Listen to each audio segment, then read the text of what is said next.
하나님의 말씀 보겠습니다. 에스더 3장입니다. 구약성경 에스더 3장 1절에서 15절을 보겠습니다. 에스더 3장 1절에서 15절입니다. 에스더 3장 1절에서 15절을 저와 한 절씩 교독하시겠습니다. 제가 에스더 3장 1절을 먼저 읽을게요.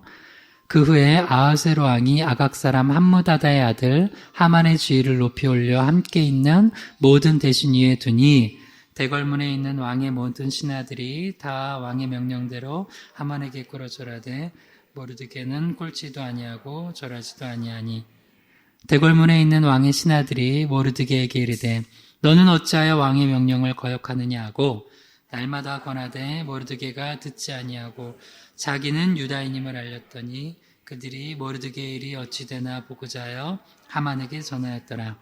하만이 모르드게가 무릎을 꿇지도 아니하고 절하지도 아니함을 보고 매우 노하더니 그들이 모르드게 민족을 하만에게 알림으로 하만이 모르드게만 죽이는 것이 부족하다고 생각하고 아하스웨로 온 나라에 있는 유다인 곧 모르드게의 민족을 다 멸하고자 하더라.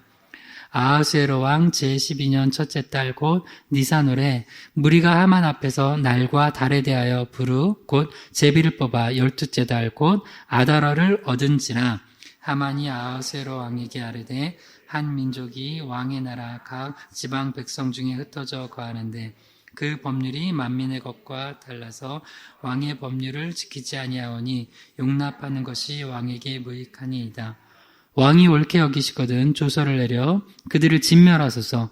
내가 은 1만 달란트를 왕의 일을 맡은 자의 손에 맡겨 왕의 금고에 드리리다 하니 왕이 반지를 손에서 빼어 유다인의 대적 곧 아각 사람 함무다다의 아들 하만에게 주며 이르되 그 은을 내게 주고 그 백성도 그리하노니 너의 소견에 좋을 대로 행하라 하더라. 첫째 달 13일에 왕의 서기관이 소집되어 하만의 명령을 따라 왕의 대신과 각 지방의 관료와 각 민족의 광원원에게 아하스웨로 왕의 이름으로 조서를 쓰되 곧 각 지방의 문자와 각 민족의 언어로 쓰고 왕의 반지로 인치니라. 이에 그 조서를 역졸에게 맡겨 왕의 각 지방에 보내니 12째 달 곧 아달월 13일 하루 동안에 모든 유다인을 젊은이, 늙은이, 어린이, 여인들을 막론하고 죽이고 도륙하고 진멸하고 또 그 재산을 탈취하라 하였고 이 명령을 각 지방에 전하기 위하여 조서의 초본을 모든 민족에게 선포하여 그날을 위하여 준비하게 하라 하였더라. 같이요. 역졸이 왕의 명령을 받들어 급히 나가매 그 조서가 도성 수산에도 반포되니 왕은 하만과 함께 앉아 마시되 수산성은 어지럽더라. 잠시 기도합니다. 하나님 아버지, 오늘도 저희가 수요예배로 나와 주님께 찬양과 경배 올려드리고 또 기도하고 이렇게 말씀 듣게 하시니 감사합니다. 이 추석 명절을 통하여서 우리 안에, 우리 가족들 안에 더욱더 우리가 성삼일체 하나님만 섬기기로 다짐하는 그런 기간 되게 하시고 또 모이기 어려운 기간이지만 또 마음으로, 영으로 함께 교통하면서 우리가 서로 주님 안에서 사랑을 나누는 그런 풍성한 한가위 되도록 축복하여 주시옵소서. 이 예배를 다시 한번 주께 올려드리고 부족한 종이 하나님 말씀만, 바른 복음만 증거케 하시기 원하며 예수님의 이름으로 기도드립니다. 아멘. 말씀의 제목을 한번 따라해 보겠습니다. 신앙을 박해하는 사탄의 전략. 신앙을 박해하는 사탄의 전략. 에스더 3장 1절에서 15절 본문으로 신앙을 박해하는 사탄의 전략이라는 제목으로 말씀 나누도록 하겠습니다. 오늘 네 번째 시간입니다. 신앙 박해 시리즈인데요. 지난 시간까지 크게는 이제 첫 번째를 살펴보고 있어요. 위협을 통한 신앙의 박해, 회유를 통한 신앙의 박해, 정치를 통한 신앙의 박해 중에 사탄 마귀는요, 신앙생활하는 거 그냥 가만히 안 둔다는 거예요. 여러분이 고기 먹으러 갈 때 뭐 그렇게 사탄 마귀가 방해하지 않아요. 여러분이 갑자기 쇼핑하려고 하는데 그렇게 방해하지 않아요. 근데 교회 나오고 신앙생활하고 전도하고 뭐 헌신하고자 할 때는 사탄 마귀가 위협, 회유, 정치를 통해서 박해를 한다는 거예요. 첫 번째는 위협을 통해서 박해를 하는데요. 우리가 지난번까지 계속 살펴봤던 게 사탄 마귀가, 즉 우리 신앙을 박해하는 그 박해자들이 어떻게 박해하는지 아말렉이라는, 이제 하만이 아말렉 사람이죠. 아가광의 후손. 그 하만이라는 한 인물이 모르드게와 그 민족을 박해하는 걸 보면서 또 역사적으로 우리가 출애굽 때 또 사울왕 때 쭉 이어서 그 다음 모르드게 에스더 때 계속 이어지는 그 아말렉 족속이 어떻게 신앙을 가진 사람과 공동체를 박해하는지를 봤어요. 그리고 그런 신앙을 가진 공동체를 박해하는 아말렉을 사탄 마귀를 하나님께서 어떻게 심판하시는지를 한번 살펴봤습니다. 그럼 오늘은 신앙을 박해하는 그 부분에 있어서 신학적인 입장을 아주 기본적인 건데요. 3가지를 배우려고 해요. 이 신앙 박해에 대한 기본 신학 3가지가 있어야지만 우리가 신앙생활하면서 찾아오는 박해나 고난이나 어려움들을 넉넉히 이겨내고 이거 뭐구나 딱 알고 대처하고 승리할 수 있게 된다는 거예요. 그 3가지가 뭐냐면 첫 번째는 바른 신앙에는 반드시 그로 인한 박해가 있다는 거예요. 두 번째는 신앙의 박해를 받을 땐 하나님이 박해받는 나를 대신해서 싸우신다는 거예요. 세 번째는 신앙의 박해를 받을 때는 박해만 있는 게 아니라 하나님이 예비하신 축복과 기쁨과 은혜도 그 영광도 예비되어 있다는 것입니다.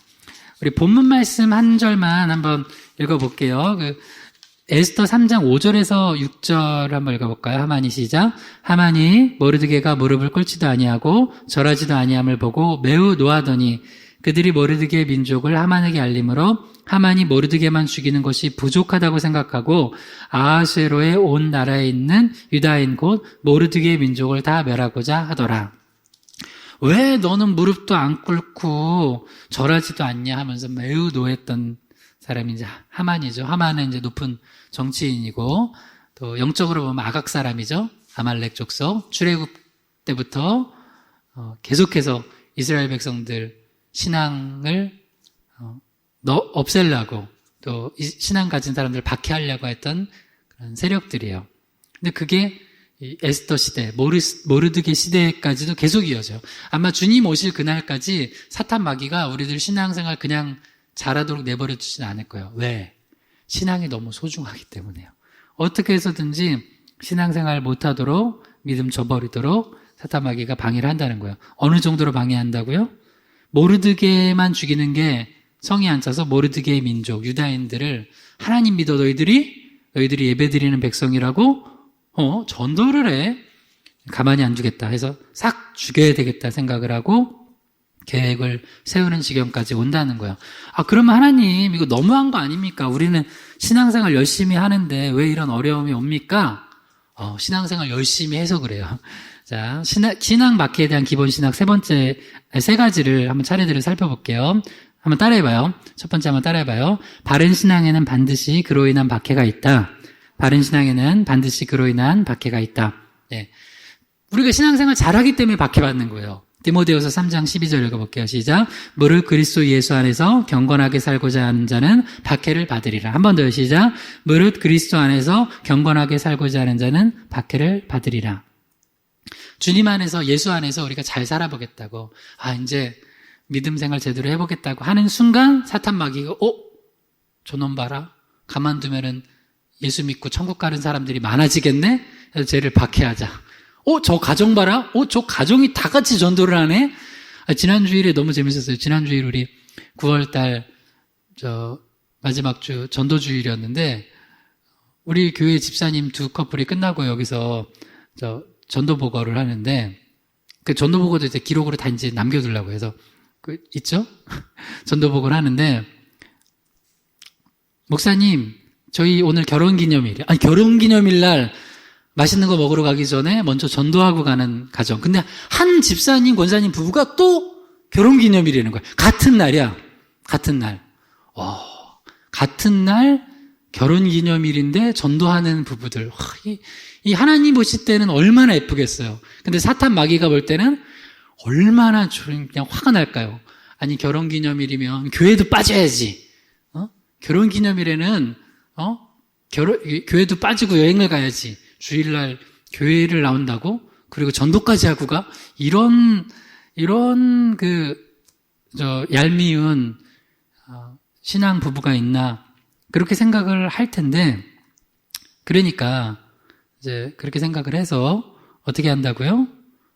무릇 그리스도 예수 안에서 경건하게 살고자 하는 자는 박해를 받는다는 거예요. 또한, 이렇게 모르드게처럼 신앙생활 아무도 안 하는 곳에서 자기 혼자 신앙생활하는 가족들이 있어요. 이번에 이제 추석이면 여러분, 가족들이 뭐 한 3대째, 뭐 4대째 다 예수 믿는 집안은 뭐 명절 때 모여서 제사 문제로 이렇게 골머리 썩지 않아요. 근데 저도 어렸을 때 우리 큰댁이 천주교예요. 천주교는 제사 지내요. 그러니까 제가 좀 뭣도 모르고 초등학교 때는 저도 그냥 모르고 절했어요. 근데 중학교 때 거기 목사님인가 전사님인가 그 설교하는데 그 추석인가 설 전에 설교를 하는데 그 우상숭배라고 하지 말라는 거예요. 그래서 제대로 가르쳐야 돼요. 근데 그거 알고 이거 안 되는구나 해가지고 그때부터 안 했어요. 그래서 되게 혼났죠.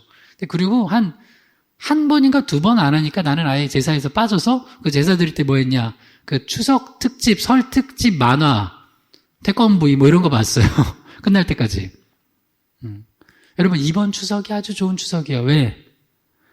코로나 때문에 제사를 제대로 지내지 못할 거예요. 뭐 제사 때도 온라인으로 하나? 온라인으로 절해라 이럴까요? 그렇게 안 하겠죠.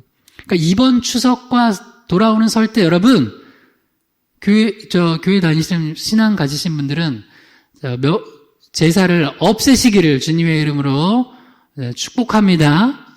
한번 해보세요. 축복합니다. 아멘. 다시 한번 아멘 해보세요. 제사를 이번 추석과 설 명절을 통해서 제사를 없애고 예배 드리는 가정 되길 주님의 이름으로 축복합니다. 예. 그러니까 이건 또 코로나의 축복이구나. 많이 못 모이잖아요. 저도 아마 이제 내일은 못 가고요. 이제 좀 코로나 다 지나고, 코로나래요. 그 추석 지나고 그 다음에 한 주 더 주일 이번 사역이 또 많이 있어서 마치고 잠시 저희 그 본가나 또 처가 쪽 다녀오려고 그래요. 아무튼 그래서 이런 또 하나님의 계획이 있으시구나. 물론 뭐 코로나 때문에 예배 못 모이고 이런 건 너무 안타깝지만 이러면서 가정에 예배는 안 모여도 제사는 드린다 뭐 그런 거 더 이상하잖아요. 그러니까 제사 드리지 말고 여러분 신실하게 신앙생활을 한번 도전해 보세요. 그러면 어떤 일이 벌어지냐? 평탄대로 걸릴까요? 아니라고요. 디모데후서 3장 12절 다시 읽어봐요. 시작. 무릇 그리스도 예수 안에서 경건하게 살고자 하는 자는 박해를 받으리라. 그러니까 바른 신앙생활 하려고 하면 반드시 박해가 있다는 거예요. 이건 성경적인 거예요. 그러니까 이런 질문 하지 마세요. 목사님, 저 예전보다 더 열심히 신앙생활하고 있고요. 더 요새 말씀도 많이 보고 기도도 열심히 하고 전도도 하고 하는데 왜 이렇게 어려움이 오죠? 그게 바로 신앙생활 잘하고 있다는 첫 번째 증거예요. 사단이 가만히 안 둬요. 그러니까 내가 지금 신앙생활을 잘하고 있구나. 그러니까 둘 중에 하나예요. 그래서 신앙생활을 잘해서 사탄한테 미움받거나 신앙생활 대충 해서 하나님 보시기에 안타깝거나 어떻게 할래요? 하나님 신앙생활을 아니죠. 신앙생활 잘해서 하나님께 예쁨 받거나 그러니까 신앙생활을 잘하면 사탄한테 미움받거나 신앙생활을 잘하면 하나님께 예쁨 받거나 신앙생활을 잘 못하면 사탄한테 예쁨 받거나 하나님께 미움받는다기보다 뭐야고 그렇죠. 좀 안타까움을 받는 거. 그래서 이런 명절 때마다 좀 저는 기도를 더 많이 해요. 왜 그러냐면 명절 때는 정말 사탄 마귀가 들쑤셔놔요. 가족 간에 친지 간에 한번 들쑤셔놔요. 그러면서 한번 오랫동안 기도하고 전도하려고 그러는데 예수 믿는 사람은 왜 저래? 막 그러면서 또 이래 물 건너가고. 그래서 명절 때는 그냥 여러분 특히 예수 믿는 사람들은 고난을 당하는 날이구나라고 생각을 해야 돼요. 그러니까 내 이득 다 챙기고 내 편한 거 다 챙기고 내 자존심 다 부리면서 하려고 하면 그건 챙기는데 그러니까 박해를 안 받는 대신 뭐예요? 네, 복음의 진전은 이렇게 없어지는 거예요. 좀 말씀 더 볼게요. 요한복음 12장 8절에서 11절의 시작. 유대인의 큰 무리가 예수께서 여기 계신 줄 알고 오니 이는 예수만 보기 위함이 아니요 죽은 자 가운데서 살리신 나사로도 보려 함이로라. 대제사장들이 나사로까지 죽이려고 모이하니 나사로 때문에 많은 유대인들이 가서 예수를 믿음이로라. 예수님께서 죽은 나사로를 살려주셨잖아요. 이거 놀라운 사건이죠. 기적이죠. 근데 그래서 이제 예수님 계신 곳에 유대인의 큰 무리가 예수님 보러 왔어요. 근데 여기 예수님만 보러 온 게 아니라 진짜 나사로가 살아났다고? 하고 나사로까지 보려고 이렇게 몰려왔어요. 그러니까 여러분들이 만약에 그 신앙에 큰 그 간증거리가 있으면 사람들이 또 이렇게 좀 몰려와서 보죠. 정말 하나님이 그렇게 역사하셨냐고. 그럼 그때 그거를 또 시기하는 세력이 있죠. 사탄 마귀가 시기를 해서 요한복음 12장 10절만 읽어봐요. 10절만 시작. 대제사장들이 나사로까지 죽이려고 모의하니. 그럼 모의는 무서운 거예요. 누가 나를 죽이려고 그냥 우연히 다리를 탁 건 게 아니라 내가 오는 저 길목에서 다리를 걸려서 넘어져서 내 코피 나게 하려고 모의한다는 건 무서운 거죠. 근데 그 정도로 사탄 마귀가 내가 나를 통해서 예수 그리스도를 믿게 되는 그런 역사들이 일어나면, 복음의 진전이 일어나면 방해한다는 거예요. 이게 나사로 잘못이 아니라 이게 영적인 세계예요. 그러니까 여러분 특히 신앙생활 요걸 이기라고 내가 얘기해 주는 거예요. 신앙생활 좀 열심히 해보려고 할 때 사탄 마귀가 틈타요. 근데 반드시 또 여러분 이제 뒤에도 보면 이제 알겠지만 하나님이 그렇게 신앙생활 열심히 하려고 할 때 사탄 마귀가 틈타서 막 넘어뜨리려고 하고 박해할 때 하나님은 가만히 계시냐? 가만히 안 계세요. 하나님도 도와주세요. 그러니까 여러분들이 그 신앙생활 열심히 하고 주 안에서 경건하게 살고 복음 전하려고 하고 뭔가 이제 열심히 하려고 할 때 찾아오는 박해가 이상한 게 아니다. 당연한 거다라는 걸 알고 그것 때문에 그래. 그러니까 신앙생활 너무 열심히 하면 안 돼라는 그런 마음 갖지 않기를 바랍니다. 할렐루야. 예. 그래서 이번 추석 때도 여러분들이 신앙 좀 지켜보려고 하고 뭔가 이렇게 전도하려고 하고 또 나머지 회사에서건 학교에서건 여러분 일상에서건 신앙생활 열심히 하려고 할 때 찾아오는 박해는 내가 지금 잘 가고 있구나. 그러니까 딱 주님께 정신 차리고 주님께 기도하면 주님이 또 은혜를 주세요. 어떻게 은혜를 주시냐? 두 번째, 신앙 박해에 대한 기본 신학 두 번째입니다. 따라해봐요. 신앙의 박해를 받을 때 하나님이 대신 싸우신다. 신앙의 박해를 받을 때 하나님이 대신 싸우신다. 우리가 신앙의 박해를 받잖아요. 그러면 하나님이 그때부터 대신 싸우세요. 이거는 우리한테는 굉장히 힘이 나는 거고 그 신앙을 박해하는 사람들한테는 그 사람들이 몰라서 신앙 박해하지 굉장히 무서운 거예요. 그러니까 만약에 여러분들 육적으로 싸울 건 없어요. 누군가 나를 너무 박해하잖아요. 신앙생활 하는데 그러면 이렇게 해요. 너무 그러지 말라고. 하나님 기뻐하시지 않는다고. 그렇게 한마디 해주세요. 실제로 그래요. 어느 정도로 하나님이 싸우시냐 이 정도요. 스가랴 2장 8절 읽어봐요. 시작. 만군의 여호와께서 이같이 말씀하시되 영광을 위하여 너희를 노략한 여러 나라로 보내셨나니 너희를 범하는 자는 그의 눈동자를 범하는 것이니라. 자, 한 번 더요. 시작. 만군의 여호와께서 이같이 말씀하시되 영광을 위하여 너희를 노략한 여러 나라로 보내셨나니 너희를 범하는 자는 그의 눈동자를 범하는 것이니라. 만군의 여호와.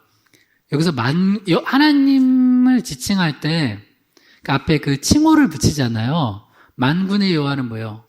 싸워서 반드시 이기시는 하나님이에요. 할렐루야. 우리 하나님은 사탄 마귀한테 지지 않습니다. 할렐루야. 여러분이 만약에 신앙생활 하는데 누가 여러분은 이제 신앙을 박해하잖아요. 그러면 하나님께서 만군의 여호와로 일어서세요.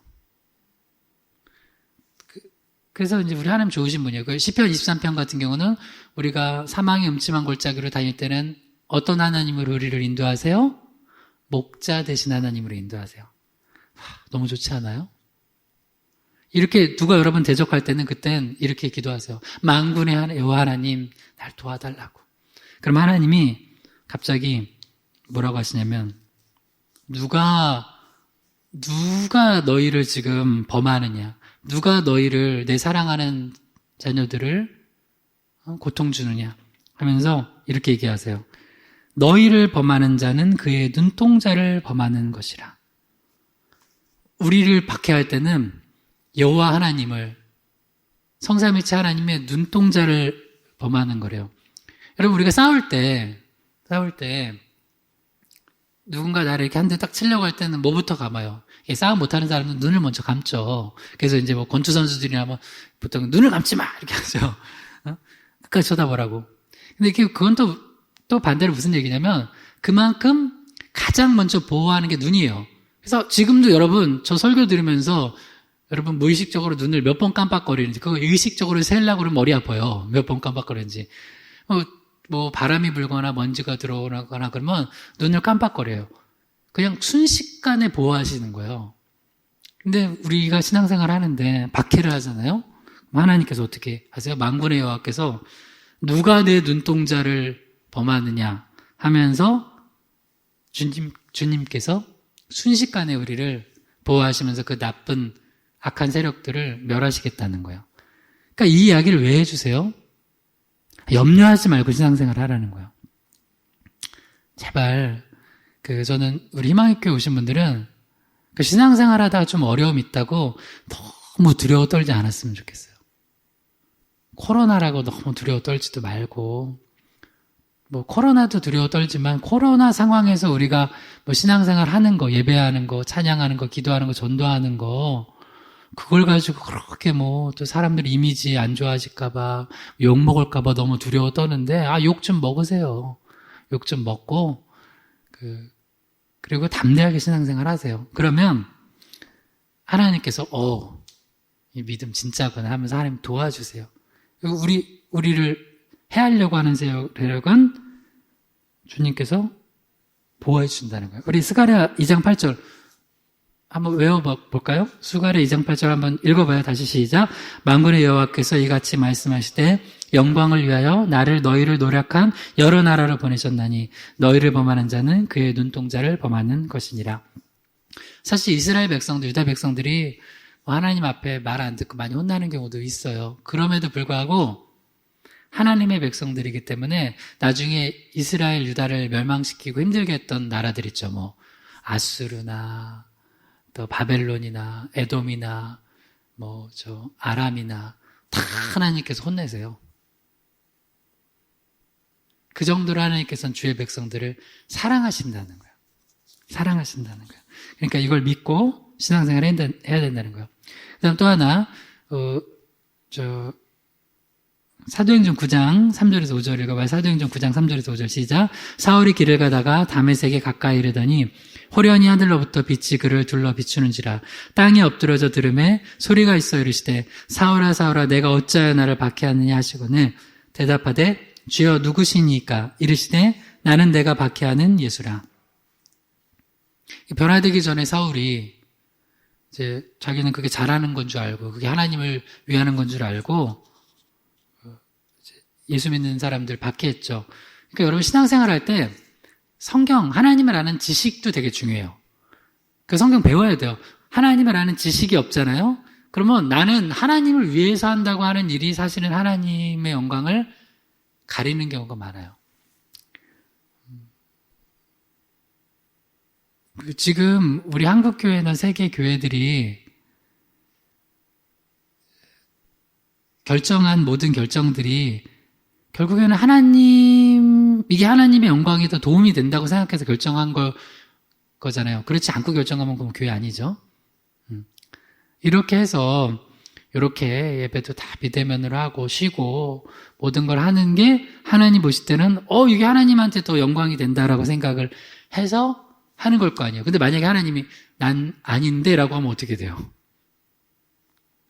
그래서 지금 사실은 진짜 중요한 건 뭐냐면 뭐 사람들 반응도 아니고 이미지도 아니고 교회에서 결정은 제일 핵심은 뭐냐면 하나님이 어떻게 생각하시냐예요. 핵심이 핵심. 근데 그걸 놓치고 사람들을 놓고 생각을 하잖아요. 그리고 다른 이득이나 뭐 이걸 생각하잖아요. 그러면 심지어 사람들한테 인기도 얻을 수 있고 명예도 얻을 수 있고 부와 권력을 얻을 수도 있어요. 그런데 하나님 앞에서는 책망받는 경우가 있을 수 있어요. 그래서 여러분 무슨 결정할 때 있잖아요. 가정에서도 개인적으로도 여러분 뭐 사업장에서든 뭐 직장에서든 결정할 때 우리는 너무나 세상에 발 담그고 살기 때문에 세상을 두려워하는 결정을 너무 많이 해요. 근데 하나님이 좋아하시는 결정이 뭔가 그걸 말씀을 통해서 기도하면서 정확하게 분별하고 해야 돼요. 사울은 그런 하나님을 아는 지식이 제대로 없기 때문에 말씀을 많이 안다고 자부했지만 예수 믿는 자들 박해하는 그런 일을 했어요. 근데 이번에도 또 다메섹으로 가서 예수 믿는 자들 잡아가려고 그렇게 박해하려고 하다가 부활하신 예수님께서 사울을 길에서 만나 주셨어요. 그래서 여러분께 한번 질문해 볼게요. 여러분 인생에 다메섹 있었어요? 요게 있어야지 사실 거듭났다고 봐요. 그게 어떤 사람은 되게 빨리 초등학교 때 만난 사람도 있어요. 모태신앙이라도 인생에 다메섹이 한번 있어야 돼. 뭐냐? 뒤집어지는 경우. 진짜 나 예수 없는 줄 알았는데 예수가 있네? 부활하신 예수님을 만나요. 그게 뒤집어지잖아요. 어떤 사람은 중고등학교 때, 어떤 사람은 뭐 청년 때, 어떤 사람은 뭐 결혼하고 애 낳고, 어떤 사람은 조금만 마지막에 느지막이 막 그렇게 돼요.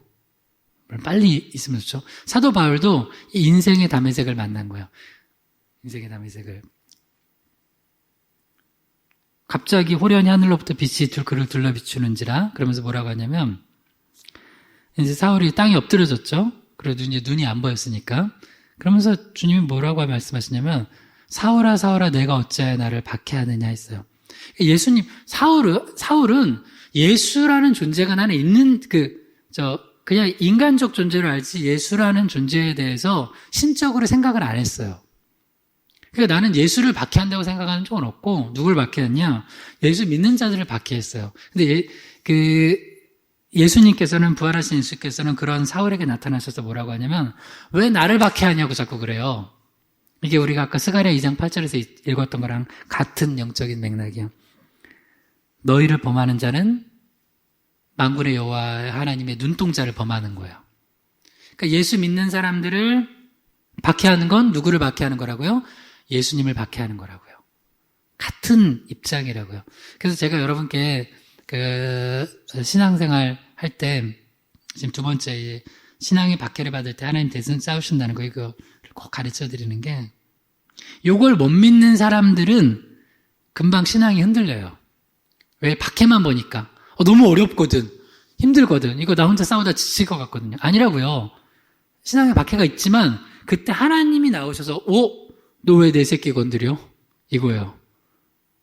그럼 너 왜 내 사랑하는 자녀들을 건드리냐고 하면서 하나님께서 사울을 꼬꾸라뜨리세요.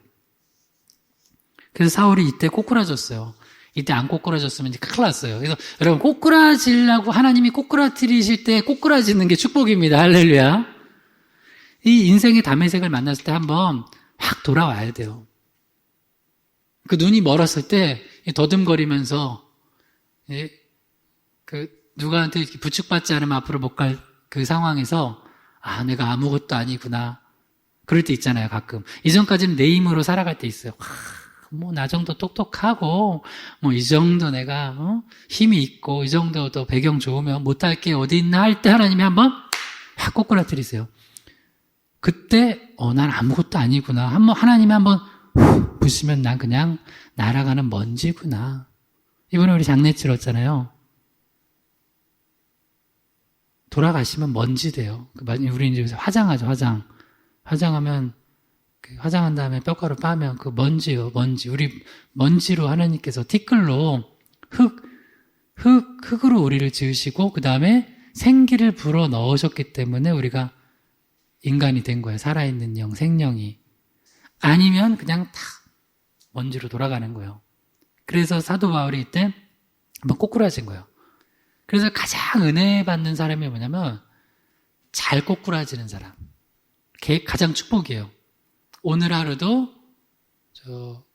여러분이 말씀 듣고서 한번 꼬꾸라지면 그걸로 또 은혜 주시는 거예요. 하나님은 그리고 겸손한 자를 사랑하시기 때문에 날마다 말씀에 꼬꾸라져가지고 하면 이 커다란 인생의 다메섹을 자주 안 만나요. 근데 안 꼬꾸라지면 다메섹이 계속 와.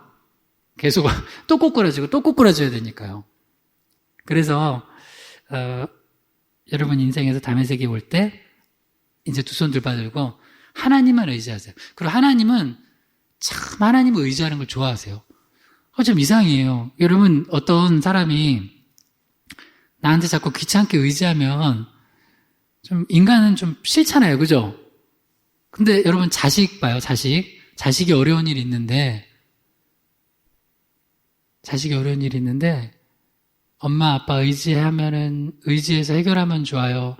혼자 고민하다가 그냥 나 죽을래 하면 좋아요. 의지해야죠. 야, 그러려고 엄마 아빠 있는 거다. 그러려고 엄마 아빠 있는 거야. 하고 좀 의지하라고요. 그러니까 우리 하나님 아버지도요. 우리가 매 순간 주님 의지하면 좋아하세요. 심지어 비록 육신의 엄마 아빠는 야 이제 네가 좀 알아서 해라고 할 수도 있어요. 엄마 아빠는 육신을 가진 부모니까. 근데 우리 하나님 아버지는요. 우리가 항상 의지하기를 원해요. 오히려 의지를 안 하면 우리 주님은 서운해하세요. 모든 걸 의지해야 돼요. 저 설교 오래 했어요. 제가 전도사 때부터 지금까지 설교한 거 18년째 공식적으로 교회에서 설교를 하고 있어요. 설교 많이 했다고요. 그러면 그냥 대충 할 수 있잖아요. 그런 거 알죠? 우리 기타도 치고 이렇게 피아노도 치고 이렇게 뭐든지 어느 딱 수준에 올라가잖아요. 그러면 그냥 할 수 있는 게 있어요. 무슨 얘기인지 아나 이걸? 예를 들어서 사업도 어느 수준에 딱 올라가면 탁탁 보여요. 사업 1, 2년 차 때는 안 보이던 게 보여요. 사역도 이렇게 한 20년 가까이 하면 이렇게 보여요. 설교도 근데 저는 매번 설교할 때마다 그거 의지하면 큰일 난다는 걸 알아요. 그거 의지하면 망해요. 매번 열심히 설교 준비하되 하나님 이번에도 하나님 도와주셔야지 말씀 전할 수 있습니다. 그런 거예요. 근데 여러분 인생도 이게 어느 정도 딱 되면 이제 내가 할 수 있겠다 싶을 때 있어요. 하나님 의지 안 하고. 그때 위험할 때요. 그게 어떤 영역이든지 그런 영역이 있으면 여러분 하나님 앞에 회개하시고 또 의지하세요. 그러면 하나님이 은혜를 주세요. 나는 아무것도 아니다. 그래서 우리 왜 개척교회가 좀 은혜가 있냐면 개척교회는 모든 게 다 처음이잖아요. 사실 세례식도 여러분 많이 받겠지만 우리 교회는 지금 1년 반 만에 세례식 처음 하는 거예요. 물론 성찬식은 많이 했어요. 여러분 했는데 세례식 처음 세례자 2명 대상자 하는 거예요. 그러니까 감격이잖아요. 뭐든지. 근데 이게 어느 정도 좀 이렇게 익숙해지다 보면 그때부터는 사람들이 약간 하나님 의지하지 않고 나를 의지해서 하는 경우가 있다고요. 그렇게 하지 말고 여러분 이번에도 한번 기도해 보세요. 하나님 우리 가정, 우리 건강, 물질, 관계 하나도 제 힘으로 할 수 없습니다. 하나님 아버지 도와주시옵소서 하면은 하나님 도와주신다고요. 도와주세요. 그래서 사도 바울 같은 경우가 그렇게 사울에서 사도 바울이 된 거. 근데 이제 이게 어떤 분들은 이렇게 설교하면 그거 잘못된 거다. 사울하고 바울은 이런 거다. 사울은 유대식 이름이고 바울은 로마식 이름이다. 라고 해서 사울이 바울 됐다 하는 건 잘못된 거다 하는데 맞아요. 그냥 그렇게 해도 그냥 찰떡같이 알아들으면 돼요. 그러니까 그런 의미도 있긴 있어요. 왜냐면 사도 바울이 이방인 전도자가 됐기 때문에 그런 이방식 이름을 더 쓴 거예요. 바울이라고. 근데 이제 사울이라는 이름은 유대식 이름 그런 게 맞기도 하지만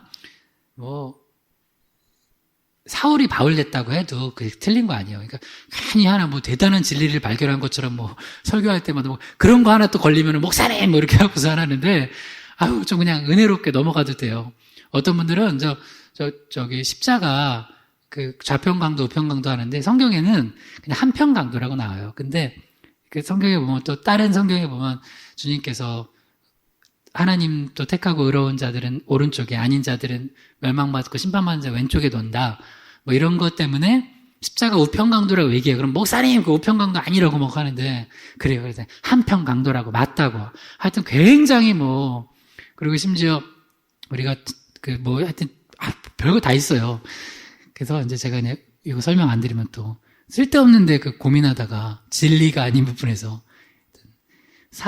그런 의미에서 사울이 바울 되는 경험 여러분들 있기를 주면 축원합니다. 근데 요거를 보면은 사울이 바울 될 때 중요한 영적 정보가 뭐냐면 우리 오늘 주제처럼 사울은 예수를 박해한 게 아니라 예수 믿는 자를 박해했는데 예수님은 뭐라고 하냐면 너 왜 나 박해하냐? 나쁜 놈 한다는 거야. 그러니까 여러분 혹시 여러분 신앙 때문에 이번에 박해받으면 그것 때문에 너무 싸우지 마시고 너무 속상해하지 마세요. 그리고 그분을 위해서 기도해 주셔야 돼요. 그러면서 한마디 얘기해 주세요. 너 그렇게 예수 믿고 그러는데 혹은 뭐 위에 분이라면 그게 혹시 뭐 저 어르신이라면 어르신 우리가 예수 믿고 하고 가는데 그렇게 막 박해하고 그러면요 그거 안 됩니다. 하나님 기뻐하시지 않습니다. 딱 한마디만 하세요.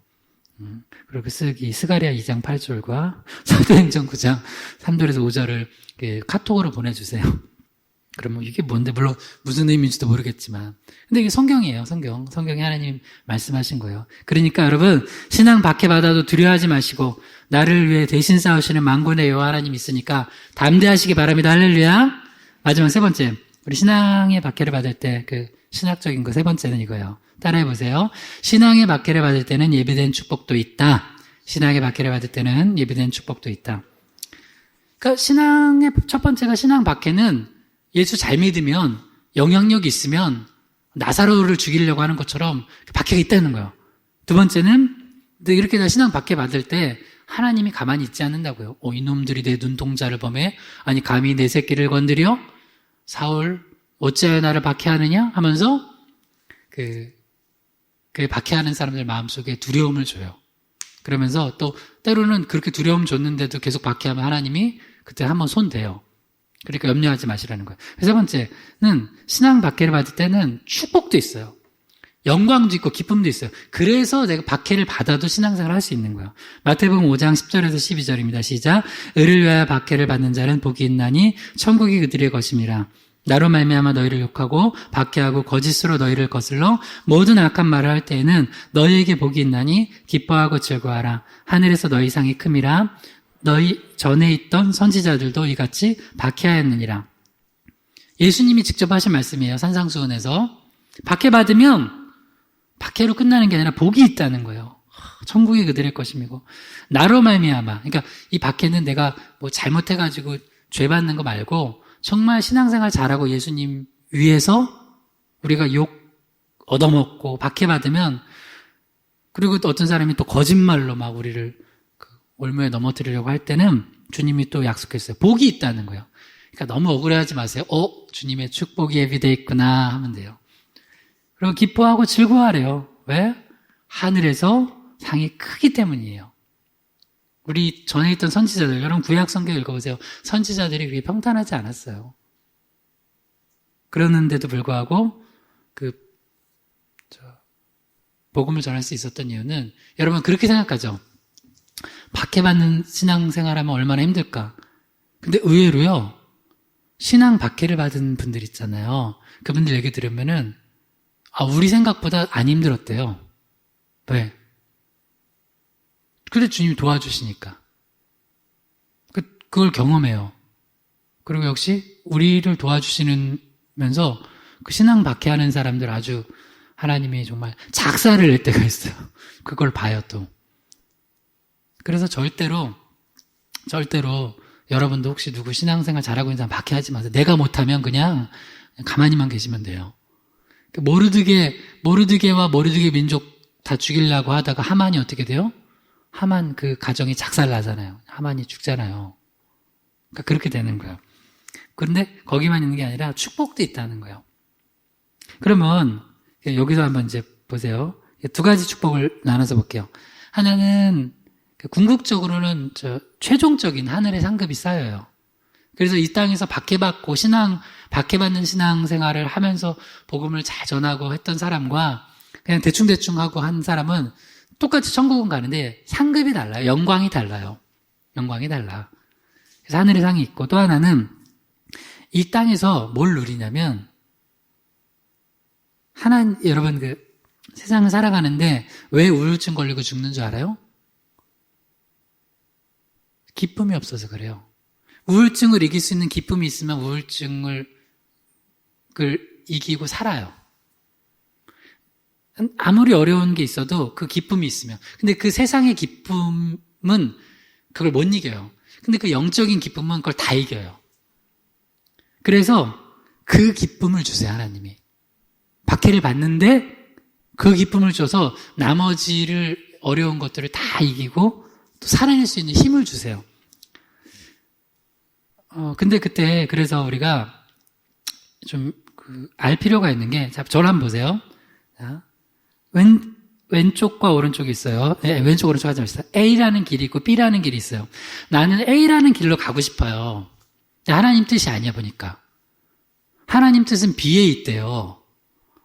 기도하다 보니까 B에 있는 거예요. 그럼 B로 가면 하나님 뜻된 길로 가니까 고난이 없겠죠?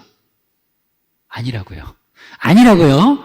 나는 A라는 길로 가려고 하는데 하나님이 기껏 나 A라는 길을 가려고 하는데 나를 돌이켜서 B라는 길로 가게 하셨어요. 그럼 평탄하게 해주셔야 되는데 B라는 길로 가는데도 고난과 박해가 있다는 거예요.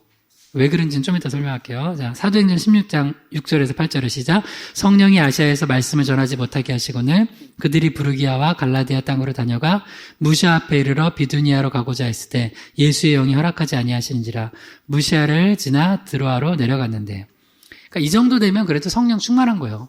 내가 A라는 길로 가는 게 하나님 뜻인지 B라는 길로 가는 게 하나님 뜻인지 그런 영적인 감각이 아무것도 그냥 막 가는 사람들이 있어요. 막가파 신앙. 하나님의 뜻은 관심 없는. 그건 성령 충만한 게 아니죠. 근데 사도 바울은 선교하려고 아시아에서 말씀을 전하려고 하는데 성령이 예수의 영이 계속 막는 거예요. 그쪽 방향을. A라는 길을 막아요. 그러니까 여러분 적어도 신앙생활하면 이런 건 있어야 돼요.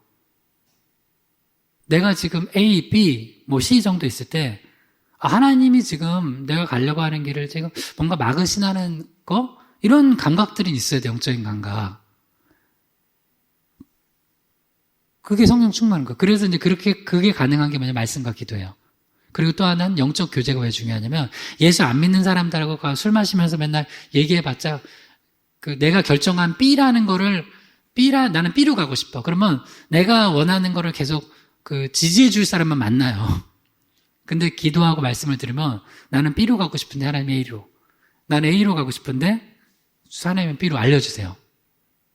그래서 이제 사도 바울은 이제 평소 성령 충만하니까 주님 막으시는 거야. 그래?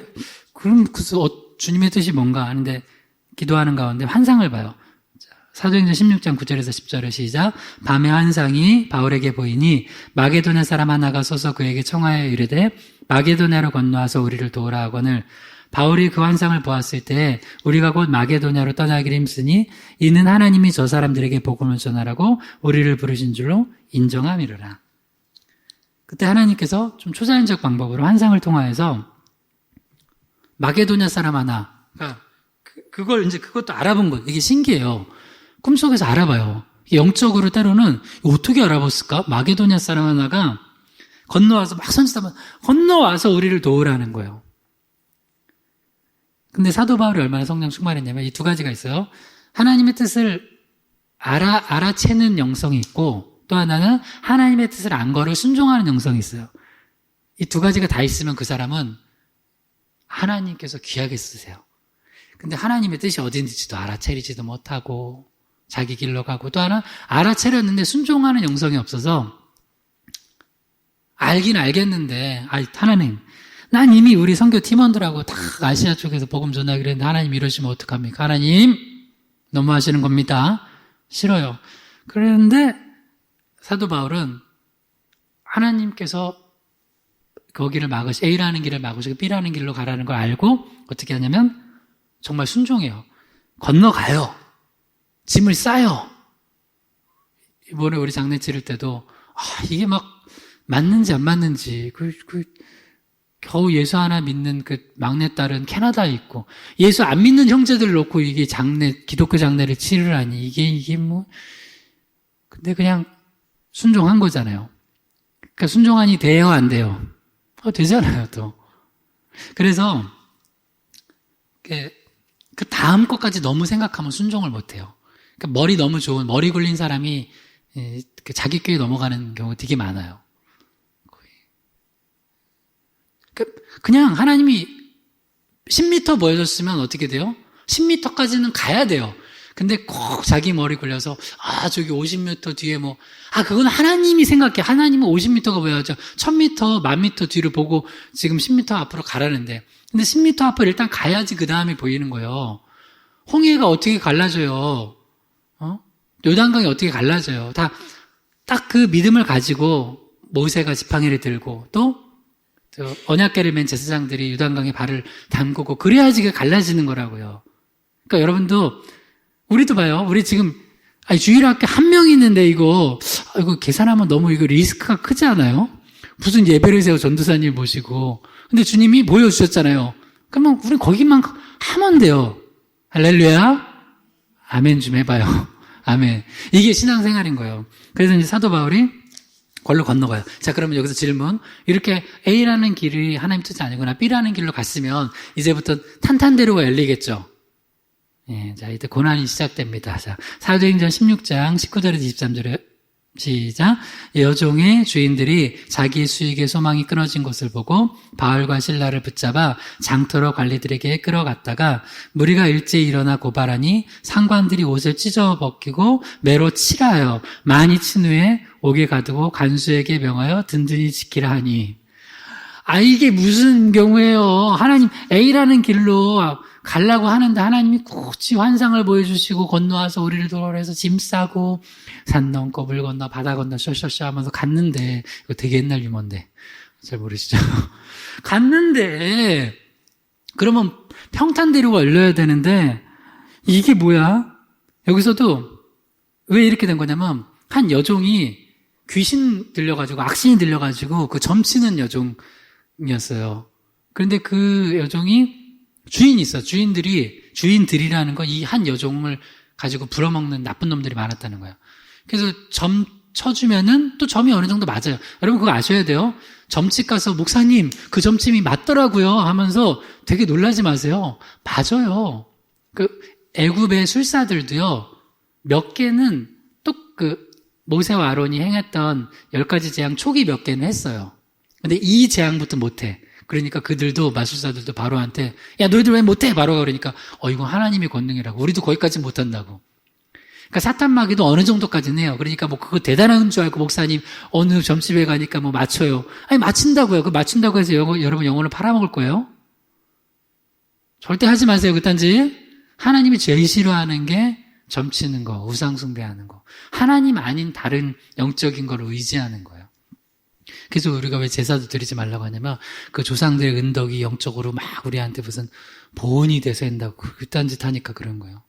내가 주는 건데 아니라고요. 절대 아니에요. 그래서 이제 그 여종을 사도 바울이 귀신을 쫓아내줬어요. 그러니까 이 여인은 악신에서 해방돼서 자유롭게 됐는데 이 주인들은 자기 수익의 소망이 끊어진 걸 보고선 바울과 실라를 붙잡아서 장터 관리들에게 끌고 가서 그 다음에 사람들이 선동시켜가지고 막 옷 찢기고 막 매로 치고 엄청 얻어맞고 나중에 간수한테 든든히 지키라고 했어요. 이게 뭐냐고요. 이게 뭐냐고. 여러분 이게 중요한 거예요. 자, 그럼 여러분께 질문할게요. 그러면 사도 바울이 A가 아니고 B라는 길로 갔는데 그러면 A로 가는 게 맞아요? 박해받지만은 B로 온 게 맞아요.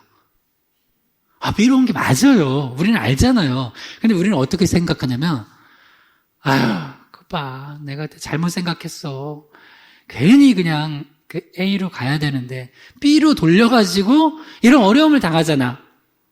라고 생각하면은 성경적인 신앙생활이 아니라 그러니까 이제 여러분 육적인 신앙생활을 하는 거예요. 그래서 이제 그 비밀을 알려드릴게요. 그래서 세상 사람들은 딱 뭘 가지고 보냐면 나의 이득, 이 주인들처럼 이 점치는 여종의 그 주인들처럼 나의 이득의 소망, 즉 내가 여기서 평안하냐, 돈을 많이 버냐, 박해받지 않고 그렇게 되냐 이것만 보는데 예수님의 관점은 뭐냐면요. 내가 고난을 받고 안 받고가 중요한 게 아니라 때로는 평탄할 수 있고 때로는 박해받을 수 있는데 뭘 보냐면 한번 따라해보세요. 복음의 진전. 내가 간 길이 복음의 진전이 있으면 잘 간 거예요. 잘한 거예요. 박해받더라도. 근데 이쪽 교류 선택은 너무 평탄해. 근데 복음의 진전이 하나도 안 일어나. 내 신앙의 성장은 하나도 없어. 그러면 그건 뭐예요? 잘못된 길을 선택한 거예요. 그래서 항상 복음의 진전의 관점에서 봐야 돼요. 그러니까 그 사도 바울은 그렇게 해가지고 바울과 실라는 엄청 얻어맞고 감옥에 갇혔어요. 근데 여기서 하나님이 이 가정을 변화시키려고 계획하셨던 한 가정이 있어요. 이 사람은 이렇게 얻어맞고 감옥에 갇혀야지만 만나요. 그게 누구예요? 간수예요, 간수. 자, 사도행전 16장 27절 30절을 시작. 간수가 자다가 깨어 옥문들이 열린 것을 보고 죄수들이 도망한 줄 생각하고 칼을 빼어 자결하려 하거늘 바울이 크게 소리질러 이르되 내 몸을 상하지 말라 우리가 다 여기 있노라 하니 간수가 등불을 달라고 하며 뛰어들어가 무서워 떨며 바울과 실라 앞에 엎드리고 그들을 데리고 나가 이르되 선생들이여 내가 어떻게 해야 구원을 받으리까 하거늘. 간수. 사도 바울은 계획 안 했어요. 간수 전도하려고 계획도 안 했겠죠. 근데 원래 계획은 안 했는데 큰 틀에서 순종하면 계속해서 하나님께서 뭔가를 만나게 하셔서 복음의 진전을 일으키세요. 그래서 간수가 이제 열심히 지키고 있는데 그때 바울과 실라는 참 이상해요. 그렇게 얻어 터졌는데 기도하고 찬송해요. 찬송해서 하나님 원망하는 찬송하겠어요? 찬송은 다 감사하잖아요. 감사하다고. 저희 지난주에 장례 치를 때 우리 어머님이 그날 오전에 이렇게 통화를 하는데 암 선고를 받으셨다고 하시는 거예요. 그래서 근데 참 우리가 봐도 우리 어머니도 권사님이고 나도 목사지만 세상 사람들 볼 땐 참 이상한 모자다. 근데 우리가 이제 기도하고 나눈 내용들이 보면 다 감사야. 암이 걸렸는데. 그래서 어머니 이제 10월 말쯤에 이제 수술하시기로 하셨는데, 하여튼 왜 그럴 수 있을까요? 우리한테는? 천국 소망이 있으니까. 또 그걸 통하여서 우리를 뭘 보냐면, 그런 어려움을 통해서 어려움만 보는 게 아니라 분명히 하나님께서는요, 이게, 여러분 아셔요? 하나님은 두 가지를 같이 하게 하세요. 하나는, 바울도 봐요. 되게 어려움이 있어요. 근데 그 어려움을 통해서 뭐냐면 복음의 진전을 일으키세요. 그러니까 여러분 삶에 어떤 어려움이 확 올 때는, 야, 이것도 누군가 구원할 영혼이 있나 보다를 아셔야 돼요. 한번 아멘 해보세요. 그래서, 이거 뭔가 또 놀라운 일을 하나님 일으키시려나 보다 해서 우리가 감사로 하나님께 기도드렸어요. 그리고 지금 마음이 되게 평안하세요, 어머님은. 여기도 보면 그렇게 해서 간수는 그래야지만 간수를 만나는 거예요. 근데 이제 간수가 나중에 바울과 실라가 찬송하고 기도하는 걸 보고선 참 이상한 죄수들이 다 했겠죠. 근데 나중에 지진이 나가지고 옥토가 움직이고 다 옥문이 열리고 사람들 메어진 거 벗어지고 그래서 이제 간수는 죄수를 못 지키면 자기도 죽는 거거든요. 그래서 간수가 이 상황을 보고 이제 뭐 하려고 했다고요? 자살하려고 했어요. 근데 제가 이 본문 가지고 꼭 가르쳐 드려요. 자살은 하나님 기뻐하세요? 안 기뻐하세요? 안 기뻐하세요. 하나 물어봅시다. 우리 생명의 주인이 나예요? 하나님이에요? 하나님이에요. 내 생명 내 마음대로도 못해? 이런 사람이 있어. 태어날 때 내 마음대로 못했어. 죽을 때라도 내 마음대로 죽어야지. 아니에요. 얼마나 교만한 건데요. 왜 죽을 때 네 마음대로 죽어? 태어난 거 네 마음대로 못했다는 건 그 생명의 주인이 하나님께 있다는 거고 죽는 것도 하나님 소관이에요. 그래서 자살하려고 하는데 바울이 소리 지르면서 네 몸을 상하지 말라 우리가 여기 있다 하면서 간수에게 가서 급하게 그 자살하려고 하는 사람 막은 거예요. 칼 뺏은 거야. 칼 촥 뺏어 촥 내려놓고. 그러니까 그 간수가 뭐라 그래요? 선생들이여 내가 어떻게 해야 구원을 얻으리까? 그렇게 어려운 상황이 닥쳤을 때 그때 그들이 구원에 대해서 궁금해요. 그 전까지는 콧방귀 켜야 맨날 됐어 예수 믿으면 다야 이러면서 근데 그런 어려움이 왔을 때 한 번씩 물어봐요. 교회 다닌다며? 예수 믿으면 좋아?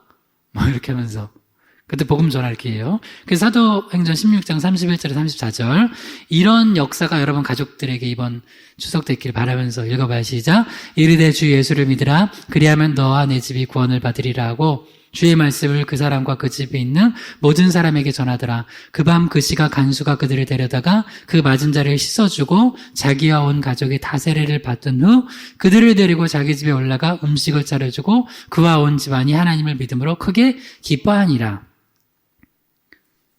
이 놀라운 말씀이 여기 나온 거예요. 우리 사도행전 16장 31절 크게 한번 다시 읽어봐요. 시작. 이르되 주 예수를 믿으라. 그리하면 너와 내 집이 구원을 받으리라 하고 이번에 여러분 가족 중에 그 전도 안 된 예수 안 믿는 영혼 생각하면서 사도행전 16장 31절 다시 읽어봐요. 시작. 이르되 주 예수를 믿으라. 그리하면 너와 내 집이 구원을 받으리라 하고 우리 가정에도 한 명이 있어요. 우리 형님이 어렸을 때 교회 다니다가 중학교 정도부터 그런 가족 있죠. 그러니까 안 나와요. 제가 목사인데 우리 아버지는 안 나오셨어요. 그러니까 어머니랑 저랑만 신앙생활 했었어요. 근데 아버지는 제가 계속 전도하고 해서 지금은 집사님이세요. 근데 우리 형님은 안 돌아와요. 그래서 제가 맨날 전도하고 편지도 쓰고 막 복음도 전하는데 우리 형님은 안 나와요. 그래가지고 정말 그래서 가족 전도가 얼마나 어려운 줄 알아요. 그러니까 제가 1대거든요. 포기하지 않고 계속 기도해요. 계속 전도하고. 여러분 가정에도 있을 거예요. 여러분 가정에도 이렇게. 그래서 제가 가족 전도가 얼마나 어려운지 알아요. 내가 해봐서. 그럼에도 불구하고 하나님께서 상황을 만드세요. 이 간수의 가족들한테 상황을 만드세요. 간수한테 어떤 상황? 죄수들 다 도망한 줄 알고 죽으려고 자살하려고 하는 상황에서 하는 상황 만드셔서 탁 복음 전하게 하시잖아요. 그러니까 간수가 믿음이 생기니까 어떻게 해요? 나만 말고 우리 가족들한테도 복음 전해달라고 해서 온 가족이 다 복음 듣고 세례를 받아요. 우리 이번 돌아오는 주일이 세례 주일인데 세례가 있는데 그 가족들 중에 예수 안 믿는 가족들 축하하러 오라고 했거든요. 그 가족들도 같이 은혜 받았으면 좋겠어요. 예수 믿었으면. 그러면서 여기 놀라운 축복이 있어요. 다시 얘기해요. 하늘의 상급이 기본적으로 있지만 예수 믿으면서 박해받으니까 사도 바울은 주님 원하시는 길로 갔다 박해받았어요. 엄청 얻어 터졌어요. 감옥에 갇혔어요. 근데 이걸 통해서 어떤 일이 벌어져요? 복음의 진전이 일어나요. 그러면서 영원히 살아나는 기쁨을 같이 얻어요. 이 간수의 가정뿐 아니라 바울에게도 그래요. 목회자는 뭘로 목회하냐면 그 기쁨 때문에 목회하는 거예요. 여러분도 그럴 거예요. 이 기쁨이 있으면 모든 어려움을 이겨내고 살아요. 그리고 이 가정도 재밌죠. 몇 시간 전까지는 자살해서 죽으려고 하는데 칼패서 죽으려고 했던 가정이 예수 믿으니까 살아요. 그래서 혹시 여러분 주위에 자살해서 죽으려고 하는 사람들이나 혹은 죽은 사람도 있어요? 내 지금 현재의 고통이 그걸 이길 만큼의 기쁨이 없는 거예요. 그러면 죽는 거예요. 근데 어떻게 하면 사냐? 예수 복음 전해주면 살아요. 그러니까 여러분 자살하려고 하는 사람들, 힘든 사람들 있으면 꼭 교회에 데려나와서 예배당 데려나와서 기도하고 말씀 듣고 우리가 같이 섬겨주면 복음 듣고 변화돼요. 이제 마지막 말씀 읽고 한번 기도하고 마칠게요. 로마서 8장 17절 18절을 시작. 자녀이면 또한 상속자 곧 하나님의 상속자요 그리스도와 함께한 상속자니 우리가 그와 함께 영광을 받기 위하여 고난도 함께 받아야 할 것이니라. 생각하건대 현재의 고난은 장차 우리에게 나타날 영광과 비교할 수 없도다. 여러분 다 상속자입니다. 이렇게 사탄 마귀가 그 상속자들 시기에서 박해를 줘요. 그렇지만 현재의 고난과 박해가 장차 나타날 영광과 비교할 수 없을 정도로 큰 게 있으니까 여러분 요새 신앙생활하면서 어렵더라도 믿음 생활 더 열심히 하면서 여러분 가정에 복음의 진전이 있기를 주님의 이름으로 축원합니다. 이를 놓고 주여 한번 부르기도 합니다. 주여 하나님 아버지 우리 가정 가운데 특별히 복음의 진전이 있게 도와주시옵소서. 하나님 아버지 이번 추석 명절을 통하여서 또 우리 가족들을 만날 때 그냥 만나게 하신 것 아니라 복음의 진전이 있게 하시려고 만나게 하신 줄 믿습니다. 육적 싸움이나 어려움 없게 도와주시고 영적인 싸움을 싸울 때는 우리가 담대하게 믿음과 기도로 또 말씀으로 나아가서 그 가운데 승리하여 복음의 진전이 있는 추석 명절 되게 하여 주시옵소서. 또 돌아오는 주일에 어린이 예배 시작과 세례식, 성찬식에도 큰 은혜 주실 거 믿사오며 예수 그리스도의 이름으로 기도드립니다. 아멘.